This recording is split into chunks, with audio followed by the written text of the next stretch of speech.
स्वागत है आप सभी का। आपके साथ मैं हूं स्वप्निल। देखिए, बड़ी खबर आपको बता रहे हैं। जयपुर से ये बड़ी खबर मिल रही है। संविदा भर्तियों के खिलाफ बेरोजगारों ने हुंकार भरी है। राजस्थान बेरोजगार एकीकृत महासंघ ने बड़ा ऐलान किया है। 9 फरवरी को पूरे प्रदेश में जागृति यात्रा बेरोजगार निकालेंगे और कांग्रेस सरकार के खिलाफ ये यात्रा रहेगी। संविदा भर्तियों को रुकवाने के लिए ये यात्रा निकाली जाएगी। इनकी मांग है कि भर्तियां निकालें और नियमित निकालें। ये बड़ी खबर है। देखिए, कल ही ये बड़ी खबर आई थी कि सरकारी अंग्रेजी माध्यम के जो स्कूल हैं उसमें बम्पर भर्ती, लेकिन संविदा पर का ऐलान हुआ और इसके बाद अब बेरोजगारों ने हुंकार भरी है। और आप बेरोजगारों की लड़ाई को इस रूप में भी देखें कि राजस्थान बेरोजगार एकीकृत महासंघ ने एक मोर्चा गुजरात में खोला हुआ है और यह ऐलान कर रखा है कि जब तक उनकी मांगे नहीं मानी जाती वो वहीं पर डेरा डाले रहेंगे। वहीं जंग के और भी मोर्चे राजस्थान बेरोजगार एकीकृत महासंघ खोल रहा है और इसी कड़ी में न केवल गुजरात में बल्कि अब राजस्थान में भी प्रदर्शन किया जाएगा और बड़े स्तर पर किया जाएगा। 9 फरवरी को पूरे प्रदेश में जागृति यात्रा निकालेंगे। कांग्रेस सरकार के खिलाफ यह यात्रा निकाली जाएगी। और सहयोगी लवली वधवा मेरे साथ इस वक्त जुड़ रहे हैं। लवली, कल ही बम्पर नियुक्तियों का ऐलान हुआ लेकिन संविदा पर, और आज राजस्थान बेरोजगार एकीकृत महासंघ ने एक और मोर्चा यहां खोला। एक मोर्चा तो ऑलरेडी गुजरात में खुला ही हुआ है। हाँ, देखिए, बिल्कुल राजस्थान में जिस तरह से लगातार नियमित करने की मांग को लेकर के सीएचए से लेकर के तमाम अलग अलग जो संविदा कर्मी है वो प्रदर्शन कर रहे हैं और ऐसे में संविदा नौकरियों के तौर पर जो नौकरियां निकाली गई है इसका विरोध जो है राजस्थान बेरोजगार एकीकृत महासंघ ने खुल करके किया है। 9 फरवरी के माह में पूरे राजस्थान में कांग्रेस के खिलाफ यात्रा, जो कांग्रेस की मौजूदा सरकार है उसके खिलाफ राजस्थान के गांव, ढाणी, तहसील और पंचायत हेडक्वार्टर पर ये यात्रा जो है वो निकाली जाएगी। युवाओं को जागृत किया जाएगा कि कांग्रेस ने उनके साथ में धोखा किया है, दगा किया है। जो बजट में वादे किए थे वो पूरे नहीं किए, जो चुनाव से पहले जो वादे किए थे वो वादे पूरे नहीं किए। तो ऐसे में जो बेरोजगार है उसे अपना घर छोड़ करके खुले मैदान में, खुले पार्कों में, गुजरात में सत्याग्रह करके आंदोलन करना पड़ रहा है। इन तमाम अपनी बात को बुलंद करते हुए बेरोजगार एकीकृत महासंघ ने खुल करके राजस्थान की सरकार के खिलाफ जो है वो मोर्चा खोल दिया है। चुनावी वर्ष से ठीक पहले आमतौर पर चुनावी वर्ष में इस तरह के ऐलान होते थे, प्रदर्शन होते थे, सरकार की योजनाओं में कोई कमी होती थी तो विरोध होता था, मगर चुनाव में अभी समय बाकी है 1.5 साल का। लेकिन उससे जो युवा बेरोजगार हैं, 18 से 35 साल उम्र का जो युवा है वो राजस्थान में बहुत बड़ा वोट बैंक है। नहीं, लेकिन लवली, मैं आपसे समझना चाहता हूं कि ये जो जागृति यात्रा का कॉल किया गया है वो 9 फरवरी को लेकर किया गया, जिसमें अभी काफी वक्त है। कोई खास रणनीति इसके पीछे? देखिए, इसके पीछे की रणनीति यही है कि तब तक इन्हें वो बेरोजगारों का मानना है कि तब तक गुजरात का मसला जो है वो या तो समाधान निकलेगा या फिर उन्हें गुजरात से वापस राजस्थान आके सरकार के खिलाफ मोर्चा खोलना पड़ेगा। तो ऐसे में उन्होंने एक लंबा समय अपनी रणनीति में लिया ताकि विरोध जो है वो एक आक्रामक तरीके से किया जा सके और जो प्रदेश भर का जो विरोध होगा वो पूरे देश में एक मैसेज दे कांग्रेस के खिलाफ। इसलिए युवाओं ने 9 फरवरी का जो मौका है वो चुना है। 9 फरवरी के दिन की तारीख को जो है कल और आज बैठकों का दौर चला बेरोजगार युवाओं की, और बैठकों के बाद ये तय किया गया कि एक लंबा समय लिया जाए तैयारी के लिए।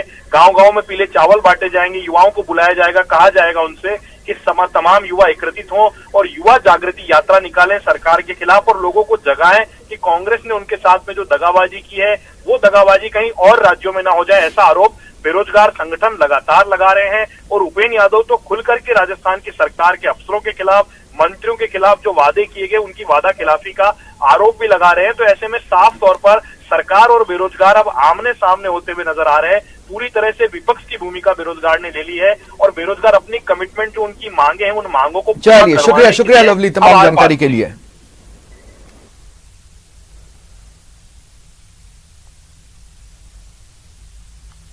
और बड़ी खबर श्रीगंगानगर से है। पाकिस्तान को घुसपैठिए का शव सौंप दिया गया है। देखिए, कई दौर की वार्ता हुई। पाकिस्तान लगातार इस बात से इनकार करता रहा है कि वो जो घुसपैठिया, पाकिस्तानी घुसपैठिया भारत की सरजमी पर मारा गया वो दरअसल उसका नागरिक नहीं है। लेकिन कई दौर की वार्ता के बाद उसे मानना पड़ा कि वो पाकिस्तानी नागरिक ही है और आखिरकार शव लेने को पाकिस्तान तैयार हुआ। 28 अक्टूबर को यह पाक घुसपैठिया मारा गया था अनूपगढ़ के शेरपुरा बीओपी चौकी के पास। ये पाकिस्तान की ओर से भारत की सीमा में घुसा। तुरंत ही बीएसएफ ने इसे ललकारा, इसे रुकने को कहा, लेकिन वो नहीं रुका, जिसके बाद उसे गोली मार दी गई। वो ढेर हो गया और इसके बाद से ही पाकिस्तान के अधिकारियों से यह कहा जा रहा था कि अपना नागरिक वापस ले लो, लेकिन पाकिस्तान मानने को तैयार नहीं था। कई दौर की वार्ता के बाद आखिरकार वो सहमत हुआ और शव पाकिस्तान को सौंपा जा रहा है। ज्यादा जानकारी के लिए बात करेंगे सहयोगी अशोक शर्मा से। अशोक, अपडेट्स। देखिए, अभी भी इस समय अनूपगढ़ सेक्टर में इधर सीमा सुरक्षा बल के जवान हैं और साथ में पाकिस्तानी ऑफिसर्स गैदर हो चुके हैं और पाकिस्तानी घुसपैठिया जो 28 तारीख को बीएसएफ के सतर्क और सजग जवानों की गोली का शिकार हुआ था, उसकी डेड बॉडी को हैंड ओवर किया जा रहा है। कई दौरों की वार्ता के बाद आखिरकार पाकिस्तान को सहमत होना पड़ा। सबसे ज्यादा जो इसमें पाकिस्तान को एग्री होने की जो कारण सामने आ रहे हैं वो ये है कि जो मृतक घुसपैठिया था, जिसका नाम मुनीब भी बताया जा रहा है, महज 20 से 22 साल की उम्र का ही था। उसकी फैमिली का बहुत ज्यादा पाकिस्तानी ऑफिशियल्स पे प्रेशर था। उन्होंने उसकी आईडी और उसकी यहाँ तक की फोटो आईडी और एड्रेस आईडी भी पाकिस्तानी ऑफिसर्स को सौंपी और यही एक वजह रही कि पाकिस्तानी घुसपैठियों के शव को आखिरकार पाकिस्तानी ऑफिशियल ने अपना नागरिक मानते हुए उसके बॉडी को एक्सेप्ट करने का फैसला लिया है। फिलहाल अब ये लगभग अंतिम दौर में ही है हैंडओवर किए जाने की प्रक्रिया। अनूपगढ़ सेक्टर में भारतीय सीमा सुरक्षा बल के जवानों के द्वारा पाकिस्तानी घुसपैठिए के मुनीब के शव को हैंडओवर किया जा रहा है। जी, तो दोनों तरफ से कितने लोग इस प्रोसेस का हिस्सा है? ये जानकारी अभी अपडेट होना बाकी है, चूंकि काफी इसको इंटरनली और सिक्योरली इसको हैंडओवर किया जा रहा है, तो ज्यादा लोकेशन भी बीएसएफ के द्वारा इसको डिस्क्लोज नहीं किया गया है। लेकिन जो जो अनूपगढ़ सेक्टर के जो बीएसएफ के जो अधिकारी हैं, साथ ही साथ जो पाकिस्तान से लगते हुए जो बॉर्डर है, बहावलपुर का जो क्षेत्र है पाकिस्तान का, वहां के जो ऑफिशियल्स हैं वो यहाँ पर मौजूद है। जी, चलिए, शुक्रिया तमाम जानकारी के लिए।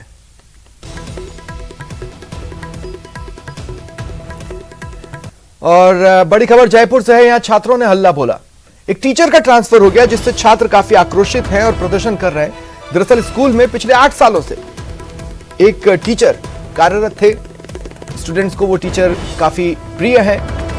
मैथ्स का सब्जेक्ट वो टीचर पढ़ाते थे, उनका ट्रांसफर कर दिया गया। एकाएक ट्रांसफर ऑर्डर्स जारी हुए। हालांकि शिक्षा विभाग का कहना है कि रूटीन प्रोसीजर है ट्रांसफर का, उसी को फॉलो किया गया है। लेकिन छात्रों को यह लग रहा है कि द्वेषतापूर्ण कार्रवाई हुई है। उन्हें गंदी पॉलिटिक्स का शिकार बनाकर उनका ट्रांसफर किया गया है और इसीलिए छात्र आक्रोशित होकर प्रदर्शन कर रहे हैं। शिक्षा विभाग पर गंभीर आरोप लगा रहा है।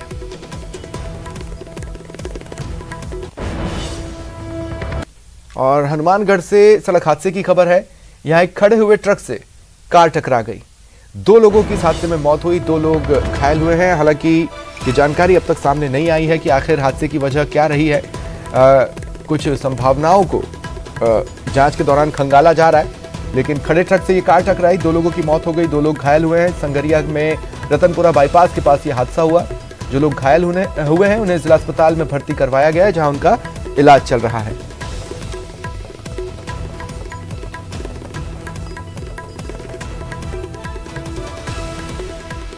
और हनुमानगढ़ से ही बड़ी खबर है। यहां मजदूरों के 2 गुटों में मारपीट हो गई। हनुमानगढ़ से ये बड़ी खबर, मजदूरों के 2 गुट आमने सामने आ गए। किसी बात को लेकर शुरू हुआ विवाद झगड़े में बदलता चला गया और जमकर मारपीट हुई। इस मारपीट में एक मजदूर की मौत हो गई, वहीं 2 अन्य मजदूर हैं जो कि घायल हुए हैं, जिन्हें अस्पताल में भर्ती करवा दिया गया है। पुलिस मामले की जांच कर रही है।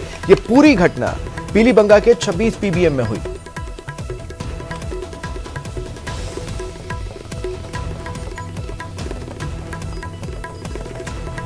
और 12 से बड़ी खबर है। देखिए, आज फिर मंडी में ट्रैक्टर ट्रॉलियों के प्रवेश पर रोक लगा दी गई। आनंद फानन में यह निर्णय लिया गया। इस वजह से सभी को कम्युनिकेट नहीं किया जा सका और ऐसे में किसान बड़ी संख्या में ट्रैक्टर ट्रॉली लेकर अपनी फसल के साथ मंडी पहुंच गए। 4 किलोमीटर से ज्यादा दूरी तक ट्रैक्टर ट्रॉलियां कतारबद्ध खड़ी हुई हैं। नीलामी के लिए फसलों को मंडी में प्रवेश नहीं दिया जा रहा है। मंडी में प्रवेश पर रोक लगा दी गई है। इसका कारण भी जान लीजिए। दरअसल आज मुख्यमंत्री अशोक गहलोत 12 में आने वाले हैं और उनके विभिन्न कार्यक्रम हैं। ऐसे में कलेक्टर ने मंडी में प्रवेश पर रोक का आदेश जारी कर दिया।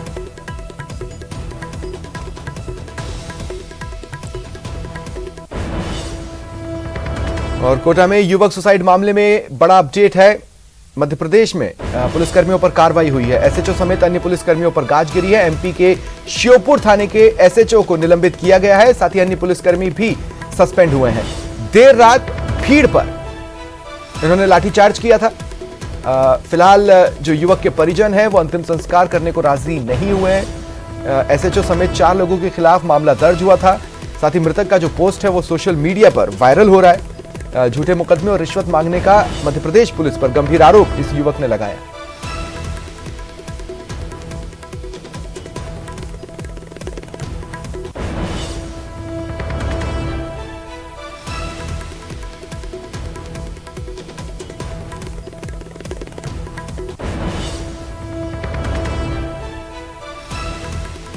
कोटा में पुलिस के दबाव में युवक द्वारा सुसाइड मामले में एमपी पुलिस की बर्बरता आज सामने आई थी। दरअसल प्रदर्शन कर रही महिलाओं पर पुलिस ने लाठियां भांज दी।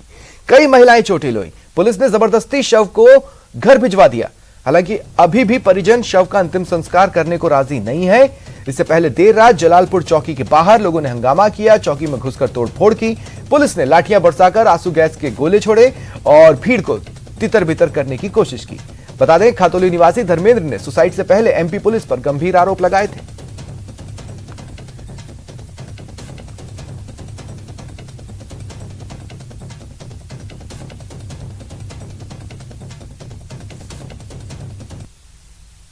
तो को भी मारा हमको, यहाँ पे सबको मारा। प्रसाद कहते 10 लाख ले लो। किसी का भी कुछ नहीं बिगड़ा, मेरा बिगड़ा है। कोई भी आज के समय में कोई साथ नहीं देते हैं। मेरी ये मांग है, मेरा बच्चा को नौकरी दी जाए और मेरी गाड़ी रिया किया जाए। मेरा जो मना फंस रहा है उसको रिया किया जाए और जिसने हमारे ऊपर केस लगाया उसको सस्पेंड किया जाए। जोधपुर के भीकम कोट से ये बड़ी खबर है। यहां पर एक व्यवसायी पर हमले की तस्वीरें वहां लगे कैमरे में कैद हुई। सोना व्यवसायी हैं जिन पर यह जानलेवा हमला हुआ। स्कॉर्पियो से कुचलने की उन्हें कोशिश की गई। घटना की तस्वीरें सामने आई हैं। ओसिया थाना पुलिस मामले की जांच में जुटी हुई है। व्यवसायी की ओर से नामजद मामला दर्ज कराया गया है जिसमें कुछ लोगों पर जान से मारने की कोशिश का आरोप उन्होंने लगाया है। पुलिस मामले की जांच कर रही है। जो कुछ भी हुआ पलक झपकते हुआ तस्वीरें आपकी टीवी स्क्रीन पर है। व्यवसायी ने बचने की पूरी कोशिश की, वो सफल भी रहे, लेकिन उनके रास्ते से हटते हटते तक कार का एक हिस्सा जिसकी वो चपेट में आए और उछलकर दूर जा गिरे। हालांकि तुरंत ही खड़े भी हो गए। ये जानलेवा हमले का मामला दर्ज करवाया गया है।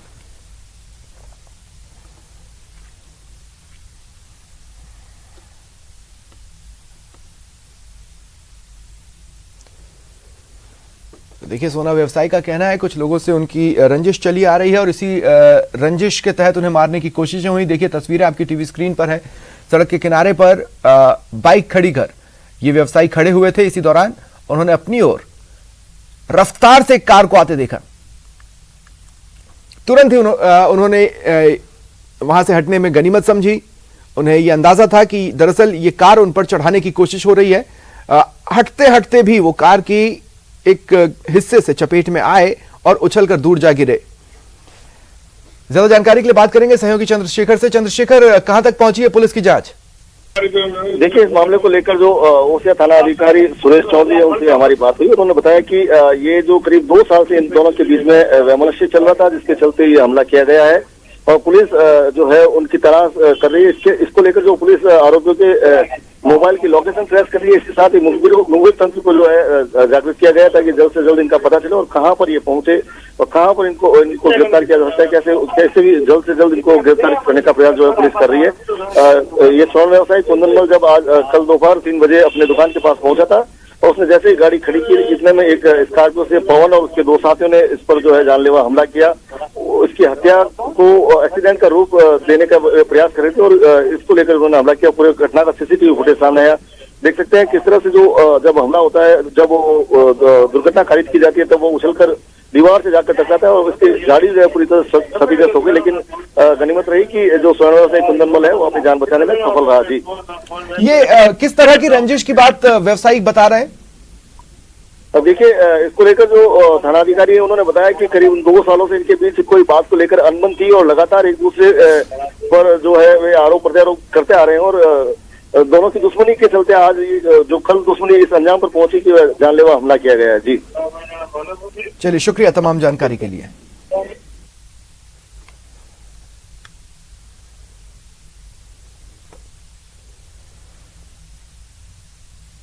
और जयपुर से बड़ी खबर मिल रही है, कांग्रेस पार्षद पर फर्जीवाड़े के आरोप लगे हैं। वार्ड 113 के कांग्रेसी पार्षद पर आरोप लगे हैं। कांग्रेस पार्षद नाम ओम प्रकाश पर गंभीर आरोप लगाए गए। बीजेपी पार्षद प्रत्याशी मनोज ने आरोप लगाए हैं। उनका यह कहना है कि गलत साक्ष्य पेश उन्होंने किया था। बच्चों की जन्मतिथि छिपाने का भी आरोप उन्होंने लगाया। बीजेपी प्रत्याशी ने कांग्रेसी पार्षद के बच्चों की मार्कशीट सबूत के तौर पर दिखाई है। तो ये बड़ी खबर आपको बता रहे हैं। बीजेपी पार्षद प्रत्याशी रहे मनोज का यह कहना है कि कांग्रेस पार्षद ओम प्रकाश ने जो साक्ष्य पेश किए उसमें गलत जानकारियां दी गई। बच्चों की जन्म तिथि को इसके जरिए उन्होंने छिपाया। बीजेपी प्रत्याशी ने कांग्रेसी पार्षद के बच्चों की मार्कशीट दिखाई है जिसमें डेट ऑफ बर्थ लिखी होती है और उसी के आधार पर बीजेपी पार्षद ये गंभीर आरोप कांग्रेस पार्षद पर लगा रहे हैं। ज्यादा जानकारी के लिए बात करेंगे सहयोगी महेश से। महेश, क्या जानकारी है? देखिए, बिल्कुल ये पार्षद द्वारा जो है तत्कालीन समय में जब चुनाव हुए थे उसमें ये जानकारी छुपा करके चुनाव लड़ने का जो आरोप है वो यहाँ पर लगाया जा रहा है। और वार्ड नंबर 113 का ये पूरा मामला है जिसमें कि कांग्रेसी पार्षद ओम प्रकाश है, उन पर यह आरोप जो है बीजेपी के जो पार्षद प्रत्याशी रहते हैं उनकी तरफ से लगाए जा रहे हैं।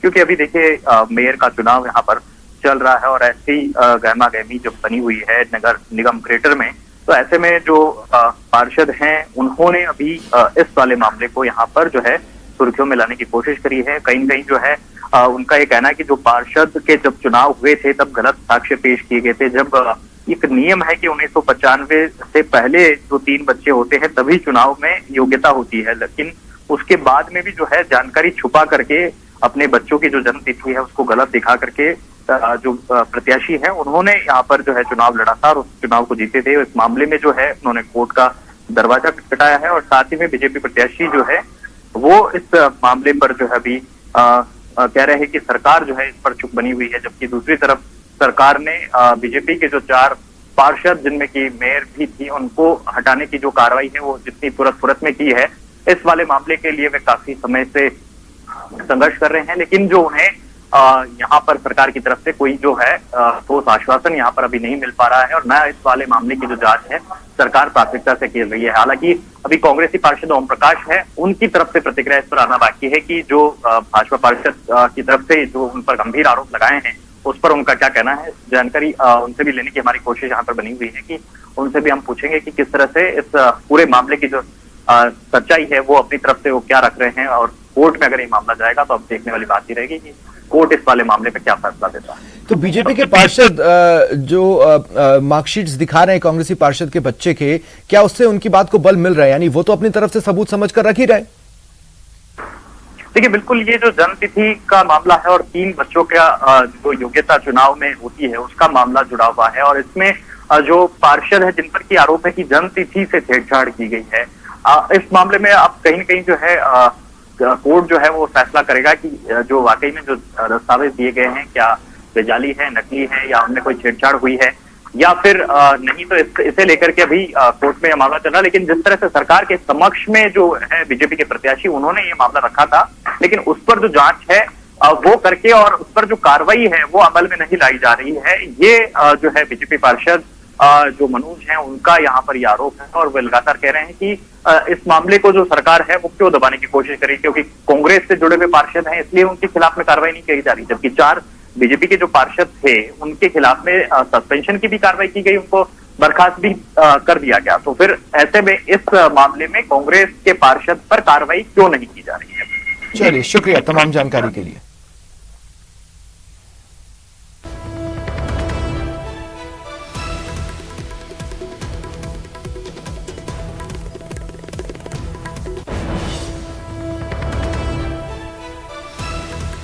और इधर ग्रेटर नगर निगम महापौर उपचुनावों को लेकर कवायदें चल रही हैं। कुछ ही देर में बीजेपी की बैठक शुरू होने वाली है। पार्षदों की बैठक बुलाई गई है भाजपा मुख्यालय पर। यह बैठक कुछ ही देर में शुरू हो जाएगी। बैठक को लेकर पार्षद मुख्यालय पहुंचने लगे हैं। उपचुनाव को लेकर बीजेपी के वरिष्ठ नेता पार्षदों की बैठक लेंगे। बैठक में महापौर प्रत्याशी को लेकर एक राय, एक रणनीति बनाई जाएगी।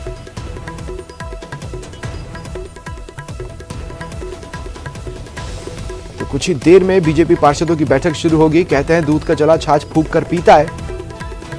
पिछली बार बीजेपी दूध से जली थी और इस बार छाछ फूंक कर पीना चाहेगी।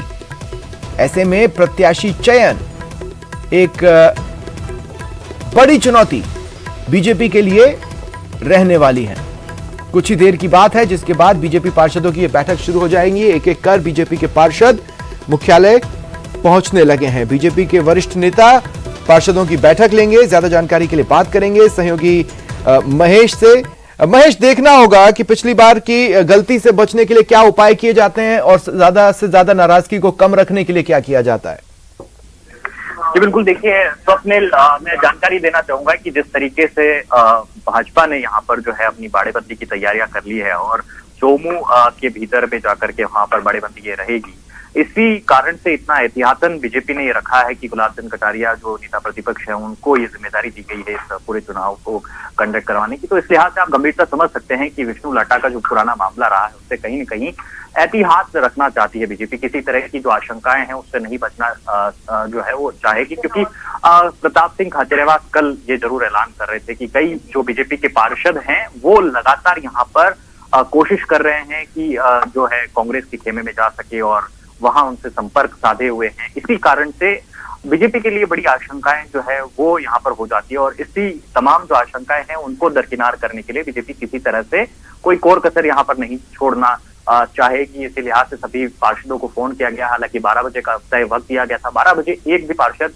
जो है बीजेपी कार्यालय में नहीं दिखा था, लेकिन अब इक्का दुक्का जो पार्षद है यहाँ बीजेपी कार्यालय में पहुंचने लगे हैं। उम्मीद की जा रही है कि 2 से 3 बजे तक ये बैठक बुलाई जा सकती है, क्योंकि अभी भी जो पार्षद हैं वो अपने अपने विधायकों के जरिए, क्योंकि देखिए विधायकों का बहुत बड़ा रोल होता है, निगम की जो राजनीति है वो कहीं ना कहीं बैक एंड पर विधायक चला रहे होते हैं और विधायकों से जो है अपने अपने जो प्रत्याशी जो कि संभावित प्रत्याशी इस समय में है वो दावेदारी जो कर रहे हैं वो कोशिश कर रहे हैं कि अपने विधायकों के जरिए एक प्रेशर बनाया जा सके पार्टी पे, एक जो है अपनी क्वालिटीज को बेहतर किस तरह से रखा जा सकता है पार्टी के समक्ष में। तो वो कोशिशें अभी वहां पर लगातार उनकी बनी हुई है और बीजेपी की जो तैयारियां हैं उसको लेकर मैंने आपको बताया जिस तरह की बाड़ेबंदी है वो यहाँ पर की जाएगी। चोमू हाउस में जो है वो यहाँ पर बाड़ेबंदी के लिए बुलाया गया है। ये कहा गया है कि 10-10 दिन के लिए सभी प्रिपेयर होकर के आए, पार्षद अपने कपड़े लत्ते जो है वो साथ में लेकर के आए, अपना बैग पूरा पैक करके आए और उसी के कारण जो है वो तैयारी। इस बार रणनीति की कमान कौन संभाल रहा है बीजेपी की ओर से?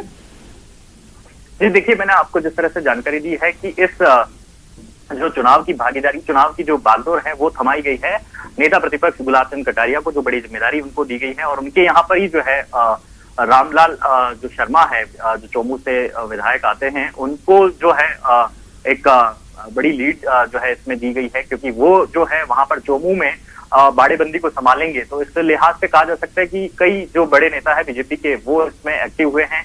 अभी सबसे बड़े बड़े जो नेता हैं इसमें, आज प्रदेश के जो बड़े नेता हैं उनमें ये एक होड़ मची है कि किस तरह से वे अपने जो संभावित प्रत्याशी हैं उसका नाम पार्टी में आगे रख सके। इस लिहाज से जो कोशिशें हैं पार्षदों की और जो संभावित प्रत्याशियों की कोशिशें हैं वे यही है कि जो पार्टी हाईकमान है उनको किस तरह से कन्विंस कर पाए और अपने नाम पर मोहर लगवा पाए। चलिए, शुक्रिया महेश तमाम जानकारी के लिए।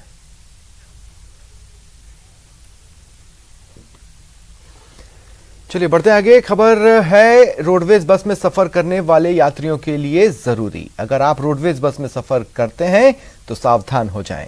ये खबर ध्यान से सुने। चूरू के रतनगढ़ में एक शराबी ड्राइवर ने 3 किलोमीटर तक बस को लहराते हुए ड्राइविंग की।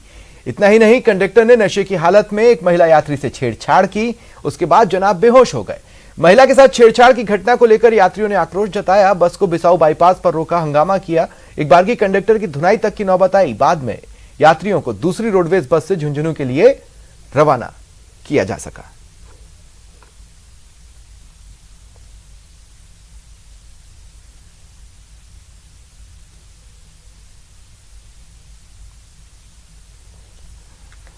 प्रतापगढ़ से इस वक्त की बड़ी खबर है। प्रतापगढ़ मंदसौर मार्ग पर भीषण सड़क हादसा हुआ। रोड पर खड़े ट्रक से कार टकरा गई। हादसे में एक व्यक्ति की मौत हुई, एक अन्य घायल हुआ।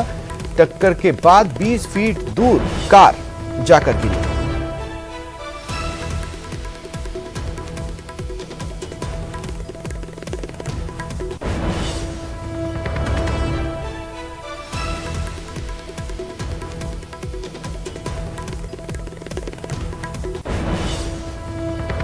CB 6202 वह गाड़ी ट्रक है जिसमें पाइप भरे हुए हैं प्लास्टिक के, जो पीछे भिड़ंत होने से 2 आदमी घायल है, जिस पर मैं वो जाब्ता लेके मौके पहुंचे और मतलब राहगीरों व गाँव की सहायता से, ग्रामीणों की सहायता से दोनों व्यक्तियों को हॉस्पिटल भेजे और बाकी मतलब रास्ता खुला है वो साइड में किए, वाहन को लेके थाने पहुंच रहा हूँ। बढ़ेंगे आगे। जेडीए का एक्शन लगातार जारी है। देखिए, अवैध कॉलोनियों को बसाने की जो कोशिशें हैं उन्हें एक एक कर जेडीए विफल कर रहा है। जयपुर से ये खबर आपको बता रहे हैं। इसी कड़ी में जेडीए के प्रवर्तन दस्ते ने आज कॉलोनी को ध्वस्त किया। श्यामनगर जेडीए जोन 5 में कॉलोनी बसाने के प्रयास को विफल किया। सुशीलपुरा पुलिया के पास ये कॉलोनी बसाई जा रही थी। करीब 5000 गज क्षेत्र में इस अवैध कॉलोनी को बसाया जा रहा था, जिसे जेडीए ने ध्वस्त कर दिया। साथ ही दूसरी बड़ी कार्रवाई भी इसी तरह की जेडीए की जयपुर में ही सामने आई।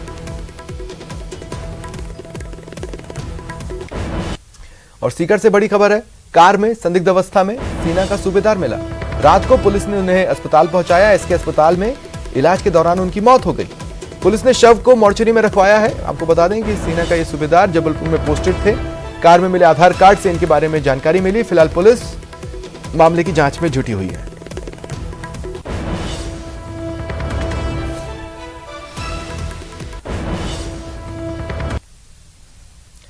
उदयपुर से बड़ी खबर। बाइक सवार बदमाशों ने बुजुर्ग महिला की नथ खींच ली। सोने की नथ लेकर बदमाश फरार हो गए।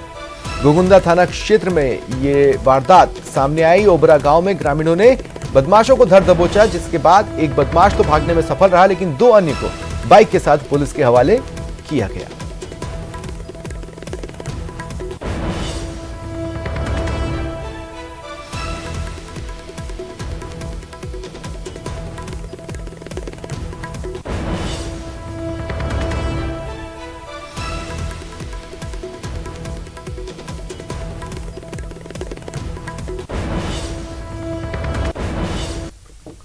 फिलहाल इतना ही। नमस्कार।